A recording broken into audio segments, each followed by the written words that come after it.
Um dos motivos, irmãos, que eu tive para trazer essa ministração essa noite, um dos primeiros foi que o momento que nós estamos vivendo, eu acho muito propício para aquilo que esse povo estava vivendo nesse Salmo 126. Então, é um salmo, não só esse salmo, mas todas as escrituras se adequam a qualquer momento que a gente passa aqui na terra. Eu acredito que esse salmo também vai se adequar bastante a toda a situação que a gente está vivendo. Eu já preguei esse salmo, esse capítulo de Salmo 126 outra vez lá na igreja. Por sinal, foi no dia da inauguração da nossa igreja aqui, quando a gente inaugurou com a saímos da Assembleia dos Fiéis e viemos para a comunhão. E no nosso primeiro culto aqui eu preguei essa palavra. E olhando algumas das minhas pregações, eu vi que ela se encaixava perfeitamente nesse momento atual que a gente vive. Leiamos o Salmo 126, que diz o seguinte: quando o Senhor restaurou a sorte de Sião, ficamos como quem sonha. Então a nossa boca se encheu de riso e a nossa língua de júbilo. Então entre eles as nações se dizia: grande coisas o Senhor tem feito por eles. Com feito, grande coisas fez o Senhor por nós, por isso estamos alegres. Restaura, Senhor, a nossa sorte, como as torrentes no Neguebe. Os que com lágrimas semeiam, com júbilo ceifarão. Quem sai andando e chorando enquanto semeia, voltará com júbilo, trazendo os seus feixes. Irmãos, eu espero que vocês estejam dispostos essa noite a ouvir a palavra do Senhor, porque antes de tudo, para a gente não ter uma má interpretação daquilo que o salmista fala nesse Salmo 126, a gente precisa analisar algumas coisas aqui do contexto. Então, para nós entendermos isso aqui, a gente vai precisar ter as ferramentas para entender. Então, eu quero trazer na mente dos irmãos todo esse cenário, criar todo um cenário na mente dos irmãos para que nós possamos compreender esse salmo mais profundamente. Prometo que não vou demorar muito tempo. A gente vai requerer um pouquinho mais de tempo aqui na nossa introdução para que vocês venham entender, porque eu sei que muitos irmãos costumam ler o Antigo Testamento, mas já outros não têm tanto costume de ler o Antigo Testamento e não entendem o que envolve alguns versículos, certo? Nós não sabemos quem foi o autor do Salmo 126, mas de fato o salmista demonstra ter um certo conhecimento sobre o exílio do povo de Deus. O Salmo 126 é um salmo de romagem, que são louvores de adoração ao Senhor, o qual os judeus cantavam em suas peregrinações até chegarem a Jerusalém, certo? Então, o que a gente precisa entender primeiramente aqui desse salmo: quem escreveu esse salmo tem um certo conhecimento, um certo domínio sobre o que foi o tempo de exílio do povo de Deus, o tempo que o povo de Deus ficou exilado. Então essa pessoa era um extremo conhecedor do exílio babilônico, do exílio assírio, que são os mais conhecidos, por nós. E outra característica desse salmo é que ele é um salmo de peregrinação, um salmo de romagem, ou seja, as pessoas cantavam esse salmo no decorrer da sua peregrinação para determinada coisa. Os judeus, pelo menos 3 vezes ao ano, iam a Jerusalém, que estava edificada sobre o monte Sião. Lá se encontrava o templo de adoração a Deus, ou seja, eles entendiam que a presença do Senhor estava ali, em Jerusalém, a qual eles se reuniam pelo menos 3 vezes ao ano. A gente estava num debate aqui antes de começar, para saber qual eram essas 3 vezes que os judeus se reuniam para ir até o templo. Chegamos à conclusão que era na festa do tabernáculo, comemoração do tabernáculo, a Páscoa e a questão também do Pentecostes, do dia do Pentecostes, que é a festa da colheita. Então eram esses 3 dias que o povo de Deus se reunia por completo para ir até a casa do Senhor para o adorar. Eles cantavam esses salmos pois eles serviam para encorajar as pessoas, alegrar e também expressar um sentimento de dependência do Senhor. Pelo fato das estradas serem perigosas, esses cânticos serviam para deixar o povo mais confiante de que Deus iria os proteger durante a viagem. Ou seja, nesse caminho de peregrinação, o povo cantava esse salmo, era meio como fosse uma coisa de um encorajamento. naqueles caminhos. Se você for estudar e analisar o Antigo Testamento, as estradas naquelas épocas elas eram muito perigosas, existiam muitos assaltos, eles poderiam ser atacados a qualquer momento. Então, quanto isso eles louvavam e cantavam esse Salmo 126 no caminho, eles entendiam que Deus estava guardando eles, Deus estava protegendo eles naquela caminhada e faria com que eles chegassem até o templo para adorar a Deus, porque essa era a vontade de Deus para aquilo. Então isso demonstrava uma certa, esse salmo quando eles cantavam, demonstrava uma certa dependência, eles se dependiam de Deus para chegar até aquele templo de adoração. Então isso também esse salmo também é conhecido como um salmo romântico. E outras pessoas também chamam esse salmo de um salmo pós-exílio, pois esse salmo vai estar inteiramente ligado com o exílio que o povo de Deus sofreu. Certo? Então agora nós vamos adentrar um pouco mais e entender um pouco mais o que foi o exílio. Né? Depois de entrarem na terra prometida, liderados por Josué, o povo foi dividido em 12 tribos. Acredito que alguns dos irmãos saibam. Passado o tempo, depois de vários anos, o povo de Deus se dividiu em 2 reinos, que ficou conhecido como o Reino do Norte, cujo era Israel, cuja capital era Samaria, e o Reino do Sul, Jerusalém, cuja capital era Judá. Então ficou esses 2 reinos divididos, o Reino do Norte, que era Israel, e o Reino do Sul, que era Jerusalém.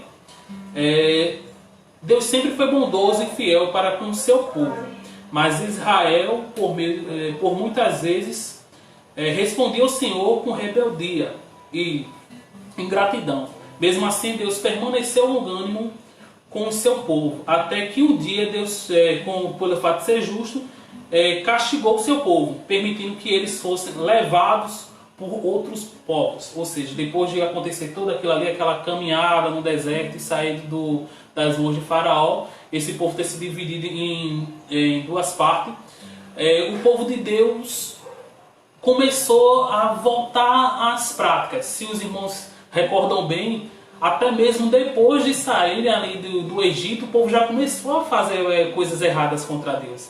E depois desse tempo também que morreu Josué e vieram outros líderes, o povo continuou pecando contra Deus, ou seja, fazendo coisas que desagradam ao Senhor. E Deus, por ser um Deus justo, ele avisou por meio do profeta Jeremias, por meio do profeta Isaías, que o povo de Deus ia ser levado em cativo pelo rei babilônico, pelo rei Nabucodonosor. E Deus cumpriu a palavra, o que ele falou. Deus alertou ao seu povo várias e várias vezes por meio dos seus líderes, mas o povo não deu ouvido a Deus. E Deus permitiu que o povo dele fosse levado pelos babilônios. Né?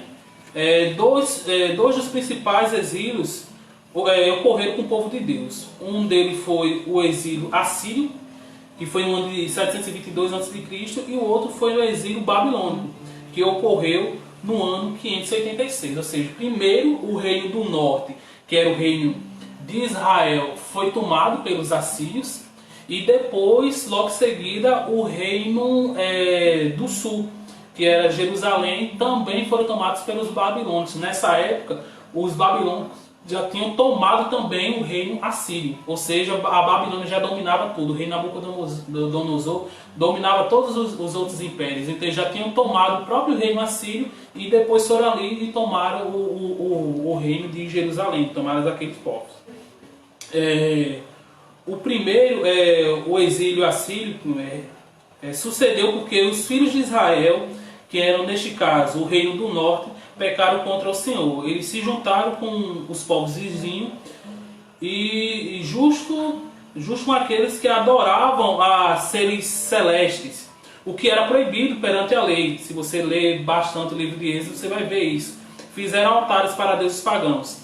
Eles queimavam os seus próprios filhos como oferta ao deus Quemos, que era um dos deuses moabitas. Ou seja, ao se unir com esse pessoal, antes desse exílio, antes do povo ser tomado em cativo, eles estavam fazendo isso, eles estavam criando altares para outros deuses, onde Deus deu para eles, por herança, que era ali Jerusalém. Eles estavam se juntando com aquele povo, eles estavam casando os filhos e as filhas com aqueles povos. E mais do que isso, o povo de Israel chegou a um nível de crueldade tão grande que eles começaram a queimar os seus próprios filhos como oferenda para um deus moabita. Ou seja, o nível de perversidão do povo de Deus chegou a tamanho extremo que eles começaram a entregar seus próprios filhos. E nós sabemos muito bem que os nossos filhos é uma coisa muito importante para qualquer mãe, para qualquer pai. E eles começaram a fazer isso, a entregar os seus filhos como oferta, como oferenda para esses povos, para esse Deus desses povos moabitas. Tais práticas tão perversas provocaram a ira de Deus, o qual os entregou nas mãos dos assírios, que levaram o povo cativo. Semelhantemente, aconteceu com o reino do sul, pelo fato deles praticarem os mesmos delitos. Deus os entregou ao rei Nabucodonosor, rei da Babilônia, que reuniu o exército, sitiou Jerusalém, até que eles começassem a passar fome. Daí o exército invadiu a cidade, matando judeus, destruindo o templo e queimando os principais prédios das cidades. Derrubaram o muro que cercava a cidade de Jerusalém e levaram o povo cativo para servir de escravos. Outros conseguiram até fugir para outras cidades vizinhas, uma pequena parte, que permaneceram por ali por vários tempos. Ou seja, uma característica dessas guerras, e eu tenho assistido uma série chamada Vikings, que eu tenho aprendido muito isso. O que é que acontece quando eles vão tomar uma cidade? Eles, primeiramente, uma das táticas, né, obviamente, eles cercam toda a cidade, fechando todos os principais pontos de saída, para que essas pessoas que estivessem lá não tivessem como sair para pegar água, para pegar alimentos e etc. Então, depois de várias semanas ali, eles sitiando as cidades, eles fazendo guarda da cidade, aquelas pessoas começavam a não ter mais o que comer. Alguns começavam a comer seus próprios filhos, comiam rato, comiam inseto. E doenças começavam a aparecer no meio, as pessoas começavam a morrer ou de doença ou de fome, até que algumas das pessoas ou pediam paz, né, pediam para que parasse isso e se entregavam, ou mesmo permanecendo daquele jeito, os exércitos inimigos entravam naquela cidade e, meu irmão, quando eles entravam ali era uma coisa assustadora. Eles estupravam as mulheres, eles matavam os filhos, destruíam o templo, saqueavam, roubavam tudo. E uma das características dos antigos era justamente pegar esse povo ao qual eles conseguiram conquistar e levarem para a sua cidade para servir como escravo ou vender. Você vai ver ali o exemplo de José, né, que foi vendido, ou servir a eles mesmos ali no dia a dia. Então eles não tinham mais direito sobre nada, eles viviam ali cativos, servindo de escravos. E durante 70 anos os judeus permaneceram cativos na Babilônia. Eles estavam agora sem o templo, longe da sua terra, não podiam fazer os sacrifícios ao Senhor e também estavam sem os seus sacerdotes. Ou seja, era mais do que simplesmente ser levado como escravos. Agora, eles não podiam mais adorar o Senhor. Eles não tinham, muitos de seus familiares tinham morrido, tinham sido mortos. E eles estavam sem um líder supremo. O seu líder ali agora era o rei Nabucodonosor. E para você entender, irmão, um pouco mais do contexto que eles passavam ali, eu vou ler para vocês o Salmo 137. Olha o que diz: às margens dos rios da Babilônia nos assentávamos e chorávamos, lembrando-nos de Sião, ou seja, Jerusalém. Nos salgueiros que lá havia, pendurávamos as nossas harpas, pois aquele que nos levaram cativos nos pediam canções, e os nossos opressores que fôssemos alegres, dizendo: entoai-nos algum canto de Sião. Como, porém, haveríamos de entoar o canto do Senhor em terra estranha? Se eu de ti me esquecer, ó Jerusalém, que resseque a minha mão direita, apegue-se-me a minha língua para dar, se não me lembrar de ti, se não preferir eu, Jerusalém, a minha maior alegria.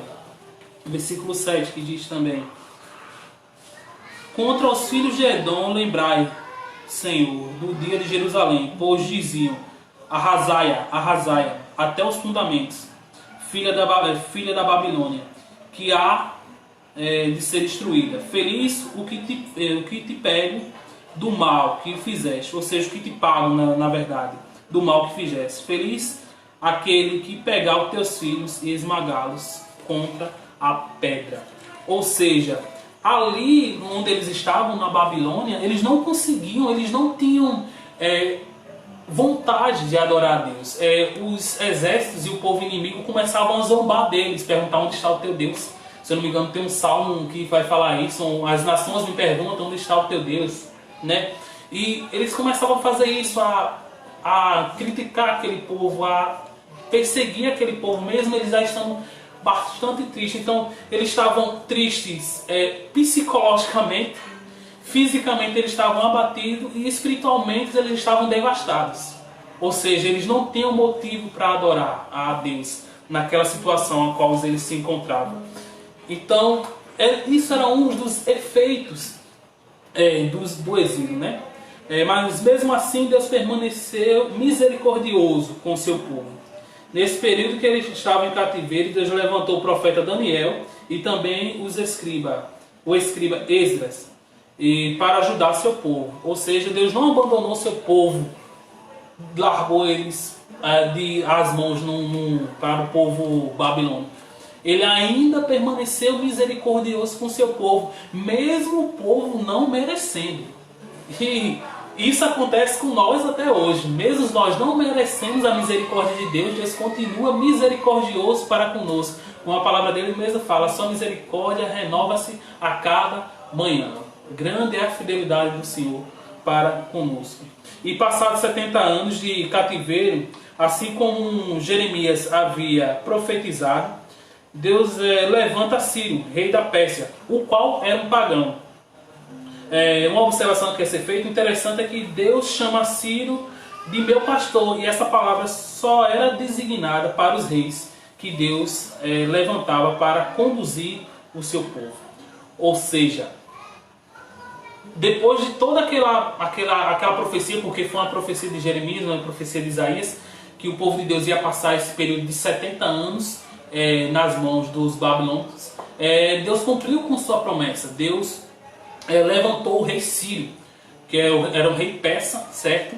E o interessante, irmão, que ele não era cristão, ou seja, ele não era judeu, mais especificamente. Ele era um ímpio, ou seja, era um rei mau, um rei que matava outros povos. E depois de ele ter tomado aquelas outras regiões, consequentemente ele tomou também a Babilônia. E ele libertou o povo de Deus.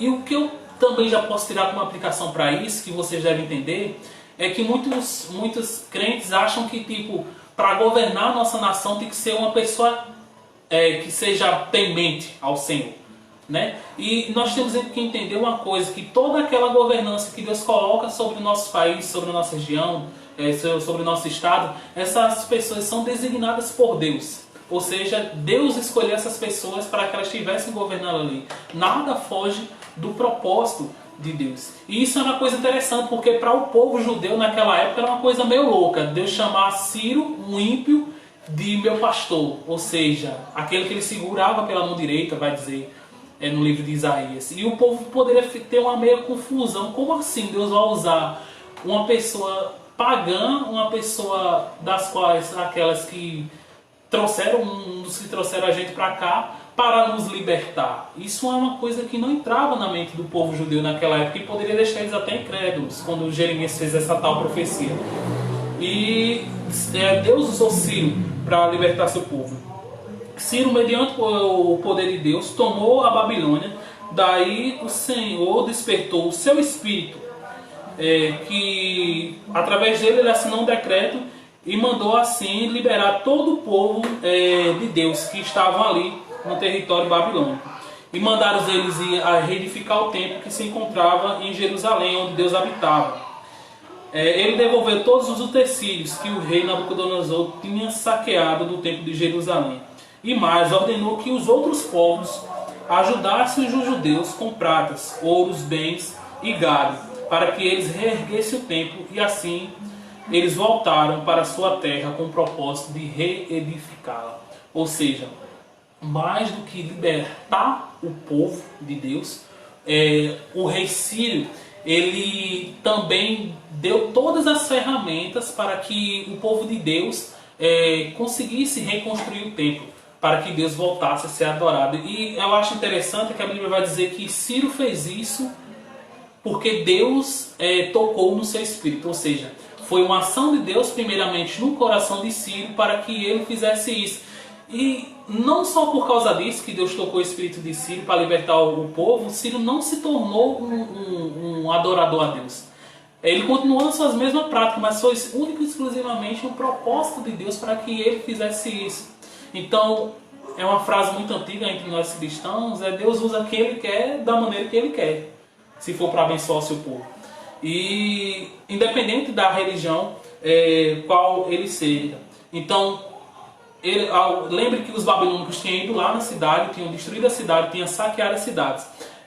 Ciro pega todas aquelas coisas que eles tinham saqueados e manda o povo voltar para Jerusalém para reedificar o templo. E não só mais isso, ele manda também, ele ordena que os outros povos os ajudem a reedificar o templo também.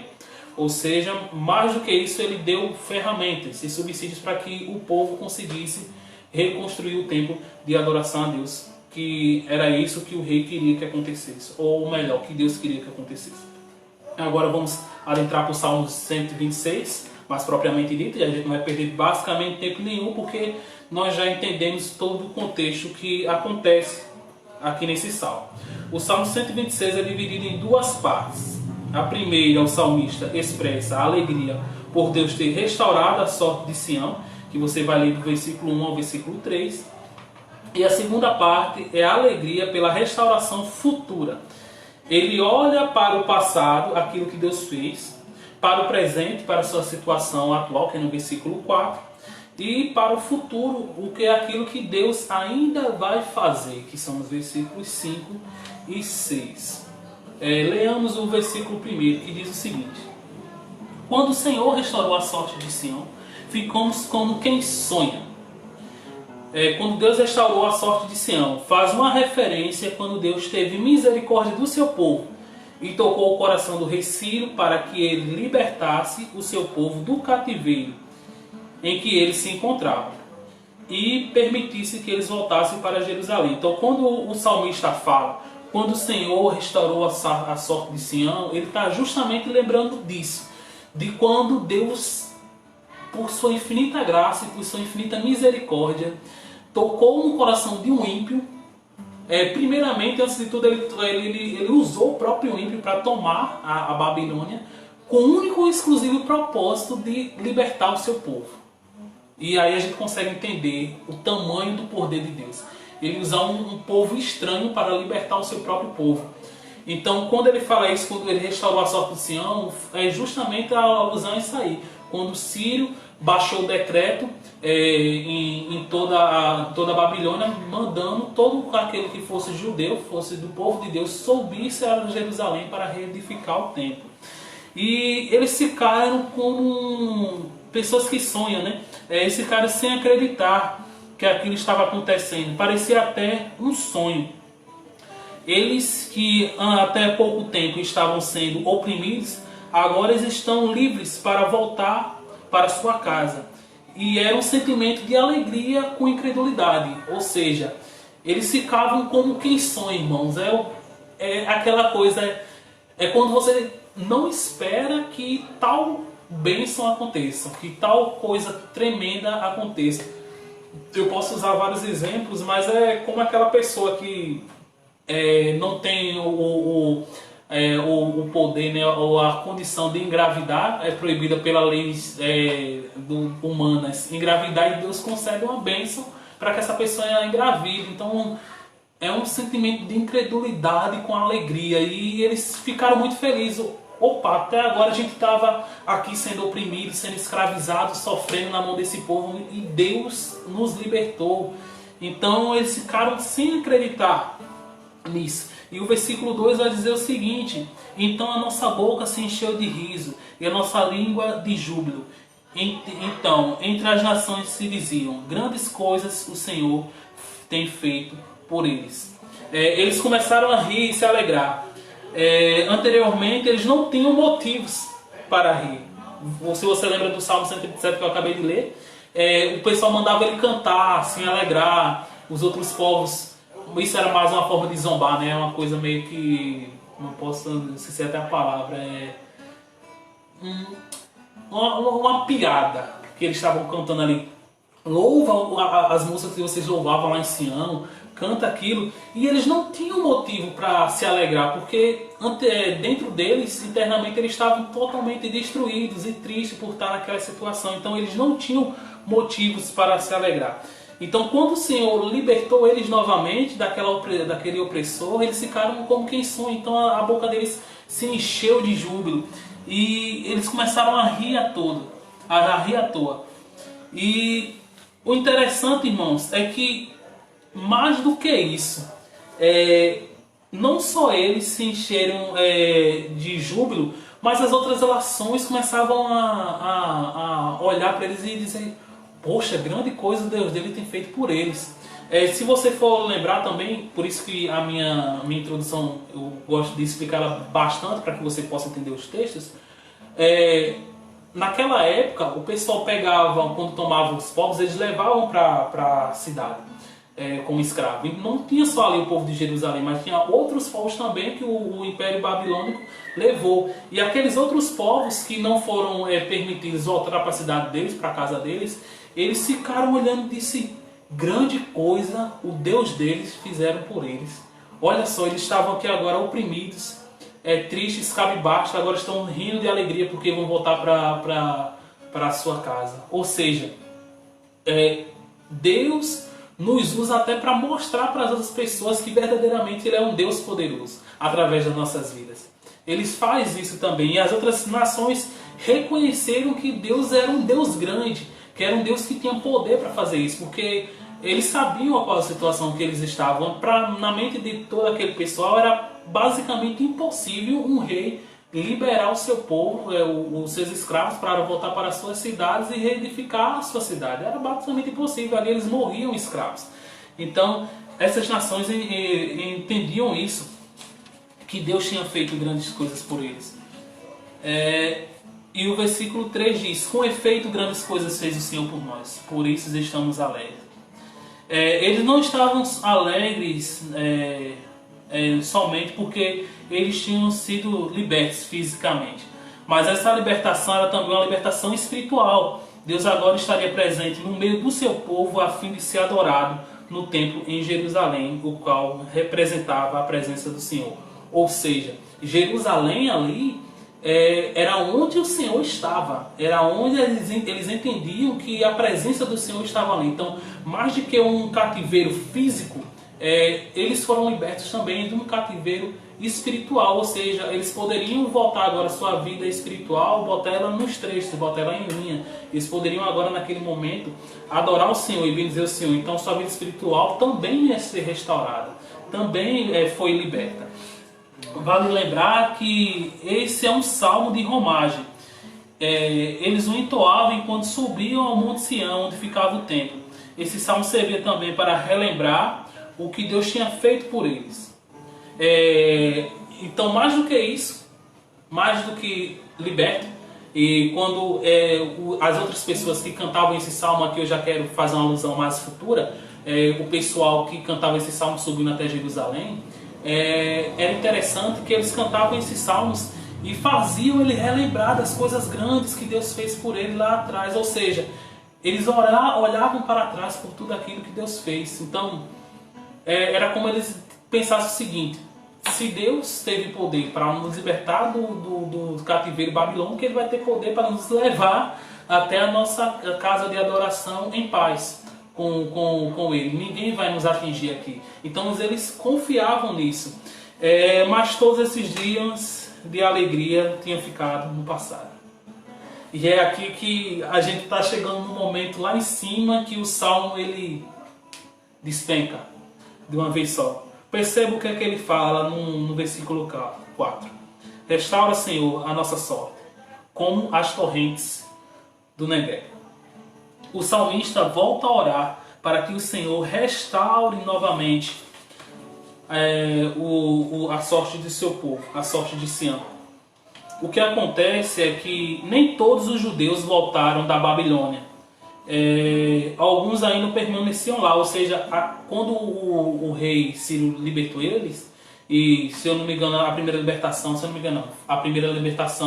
quando ele liberou o povo, foi por Zorobabel, que liderou o povo para voltar, e ainda ficou um pessoal lá, cativo lá. A liberação foi uma liberação parcial, não foi uma liberação total. Alguns porque não quiseram ir mesmo, e outros porque não foram permitidos ir. E ele lembra disso aí. Sem contar que quando os judeus voltaram para Jerusalém, existiam outros povos que se alojaram na cidade. Os inimigos das cidades vizinhas estavam atrapalhando na reconstrução do templo. É tanto que o mesmo ficou com suas obras paradas por mais de 4 anos. Ou seja, quando eles voltaram para ali, para Jerusalém, Jerusalém não era mais a mesma. Jerusalém estava destruída, outros povos estavam se alojando ali, estavam morando ali, não queriam sair de Jerusalém. E mais do que isso, quando eles estavam trabalhando na reconstrução do templo, a todo momento vinham os povos vizinhos e ficavam criticando, ficavam levando fuxico deles para o rei, para que o rei mandasse a obra parar. Tanto é que até se reuniu vários outros povos, você vai ver isso no livro de Esdras, que se reuniram contra eles e fizeram uma carta para o rei. E o rei mandou as obras serem paradas, e as obras ficaram paradas por 4 anos, ou seja, por 4 anos eles não estavam podendo mais reedificar o templo do Senhor e as cidades dele. Então, justamente isso, o povo pede a Deus para que Deus volte a restaurar a sorte deles. Alguns dos judeus, já idosos, quando viram que a estrutura do templo estava sendo reedificada, era menor do que a dos tempos anteriores, eles começaram a chorar de tristeza. Já outros que tinham voltado do exílio, estavam se ajuntando com os povos de outras terras, os quais foram os motivos de Deus ter entregado eles à Babilônia. Então, mais do que isso, perceba que esse povo, Deus tinha feito maravilhas com esse povo, tinha libertado eles de um cativeiro, de uma opressão enorme. E quando esse povo voltou para lá, a primeira coisa que o povo faz, se juntar com outros povos, voltar a tomar filhos de outros povos, a qual Deus disse que não era, a qual foi o motivo para eles serem levados em cativeiro pelo rei Nabucodonosor. Ou seja, as pessoas voltaram a ter as mesmas práticas. E outra coisa também, aquelas pessoas mais velhas que viram o antigo templo enorme que Deus mandou edificar, viram que esse novo templo que eles estavam edificando era muito menor do que aqueles. Então eles começaram a chorar, a se entristecer, porque não era a mesma coisa. Eles não tinham sido restaurados completamente. Então aquela alegria se transforma em tristeza, se transforma em oração, para que Deus restaure novamente a sorte de seu povo. Ou seja, ele pede para Deus restaurar, como ele fala aqui no final do versículo 4. Restaura a nossa sorte, Senhor, como as torrentes do Negueb.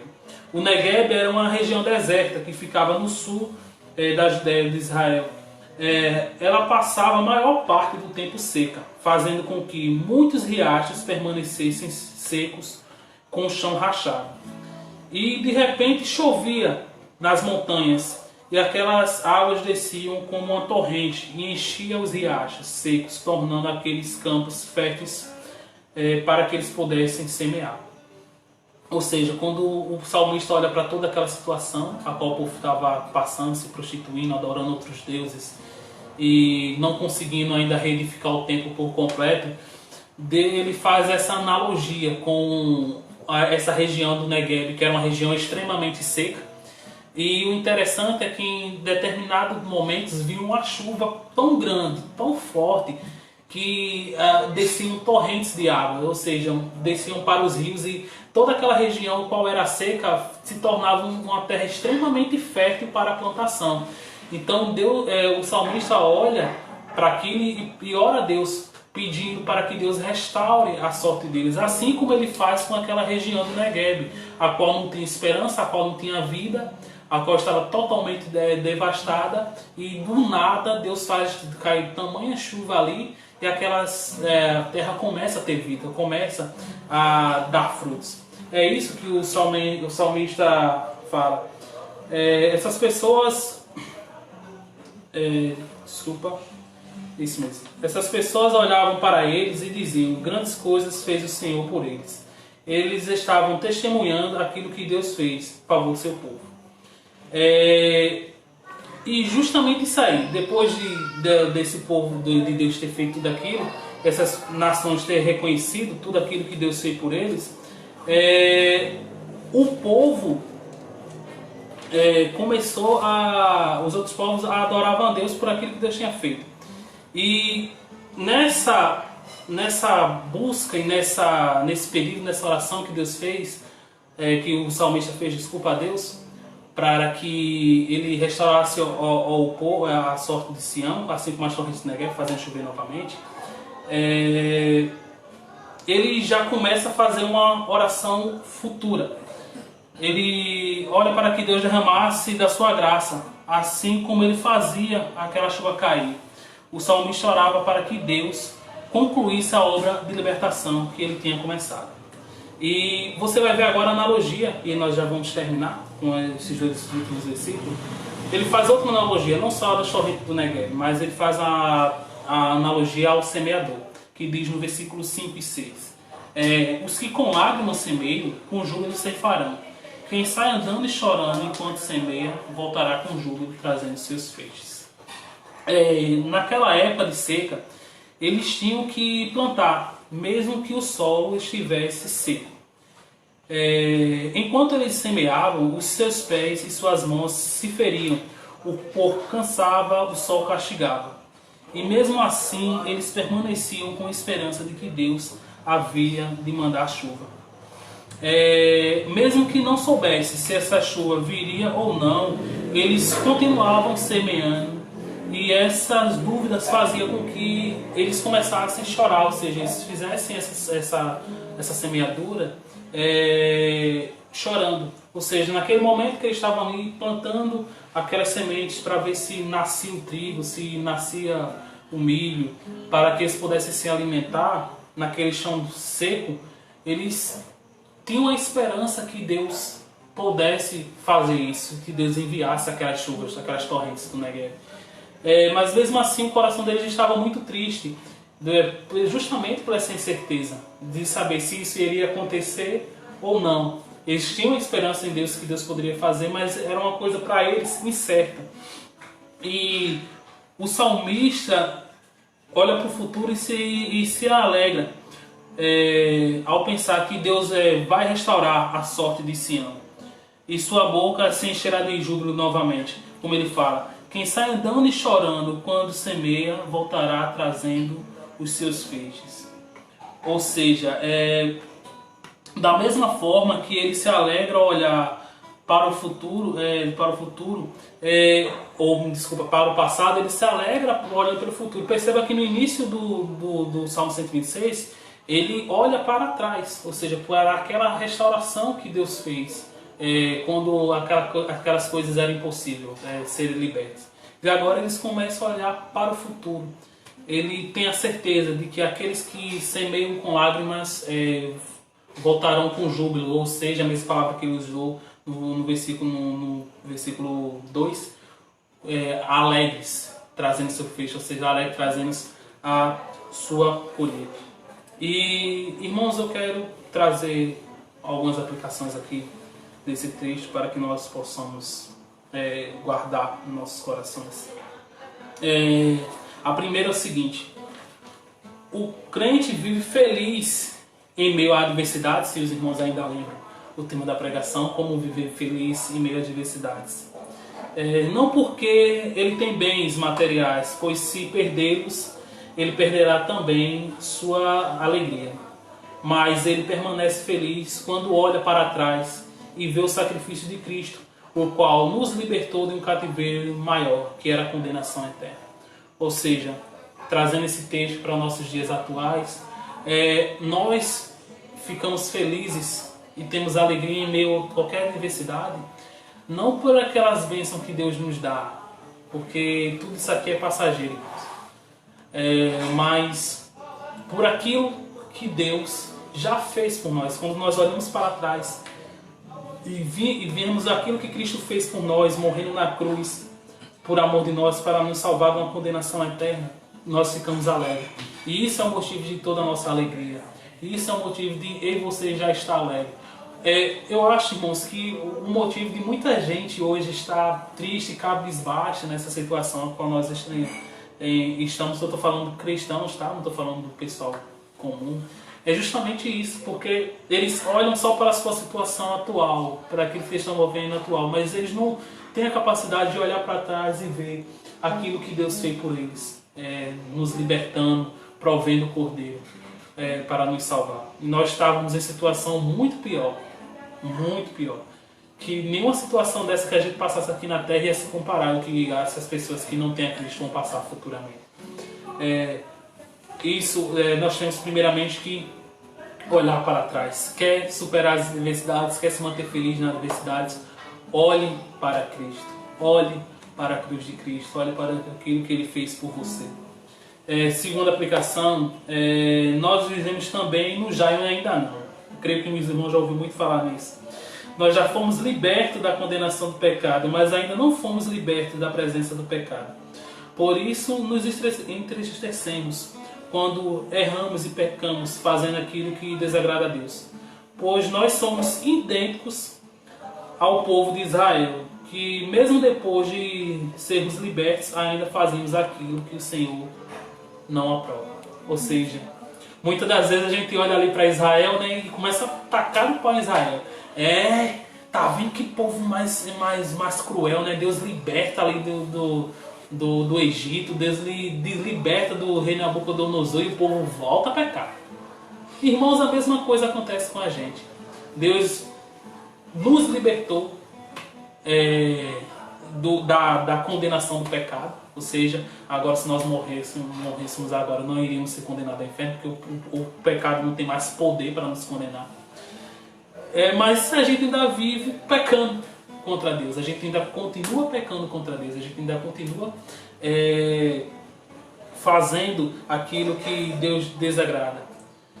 Então, a nossa oração também tem que ser para que Deus conclua essa obra em nós. Ou seja, essa obra só vai ser concluída depois que Ele voltar. E um dia desse eu estava conversando com o pastor Sérgio, muita gente tem medo da volta de Cristo, porque não tem a sua certeza e a sua convicção daquilo que Cristo fez por eles. Ou seja, tem medo de ser condenado ao inferno. Mas, irmãos, se você está vendo que todos os sinais estão acontecendo para os fins dos tempos, você tem que se alegrar, porque, enfim, nós estaremos livres da presença do pecado. Enfim, você não vai pecar mais contra o seu Deus, você não vai mais desagradar o seu Deus. Você vai viver em eterna comunhão com o seu Deus. Então, nós também temos que olhar justamente para o futuro, na esperança. E a terceira aplicação que eu trago para você é a seguinte: o crente não deposita sua esperança em riqueza e em bens na terra, mas ele aguarda ansiosamente pelo dia em que ele verá a sua luta e sofrimento por amor a Deus ser recompensada com seu grande galardão. Se você viu o tema dessa mensagem e achava que eu ia vir aqui falar para você que Deus vai lhe abençoar, que se você está chorando agora, nesse momento, depois desse choro, Deus vai lhe dar uma grande bênção, uma grande vitória, quando muitos têm falado isso. Irmãos, infelizmente você falhou. E infelizmente eu acredito que os seus olhos não estão em Deus. Seus olhos estão na riqueza, seu coração está nas bênçãos materiais. Mas eu vim falar para você nessa noite uma coisa muito maior do que isso. Lembre-se das riquezas maiores que você já tem guardada com Cristo nas regiões celestiais. E anseie por isso. Não deposite sua esperança, seu tempo, seu estresse, suas energias, suas forças em tudo que há aqui nessa vida, porque isso aqui vai se passar. Isso aqui, irmãos, é extremamente passageiro. A Bíblia vai dizer em Provérbios que a vida é como um sopro. Quando você dá um sopro, você vê que o sopro não fica durando por muito tempo. Raramente, logo que você sopra, ele já logo passa. Então, que você possa entender que tudo aquilo que nós estamos passando nesse momento, nós iremos ser recompensados, sim, com um grande galardão em Cristo Jesus nas regiões celestiais. Amém? Esta foi a pregação que Deus trouxe para nós nessa noite. Espero que você tenha sido edificado, que você tenha aprendido através desses versículos a se permanecer feliz em meio a essas tribulações que nós estamos passando neste momento. Amém?